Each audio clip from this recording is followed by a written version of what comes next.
لگاتار موسم کی غیر یقینی صورتحال اور مسلسل بارشوں کی وجہ سے دیگر اضلاع کے ساتھ ساتھ ضلع گاندربل میں بھی معمولات زندگی متاثر ہوئی ہے۔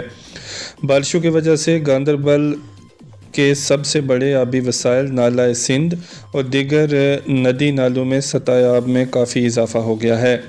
اگرچہ سرکاری طور پر کہا جا رہا ہے کہ سیلاب کا کوئی خطرہ نہیں ہے، تاہم لوگوں کو خاص کر نالہ سندھ اور دیگر ندی نالوں کی متصل آبادی سے کہا گیا ہے کہ وہ ہوشیار رہیں۔ اسی دوران ملی جانکاری میں بتایا گیا ہے کہ سون مرگ میں تازہ برف باری ریکارڈ کی گئی ہے، جبکہ سربل میں ایک باری برفانی تودہ بھی گرایا ہے۔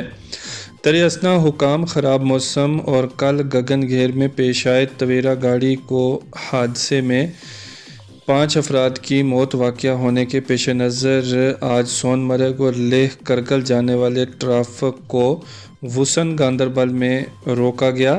سیاحوں کی گاڑیوں کو سری نگر واپس روانہ کیا گیا۔ وسن کے مقام پر آج دن بھر ٹریفک عملے کو لیہ کرگل اور سون مرگ جانے والے گاڑیوں کو آگے جانے سے روکے جاتے دیکھا گیا۔ اس سلسلے میں ٹریفک حکام نے بتایا کہ ڈرائیوروں اور مسافروں کی حفاظت کے لیے اس طرح کے اقدامات اٹھائے جا رہے ہیں۔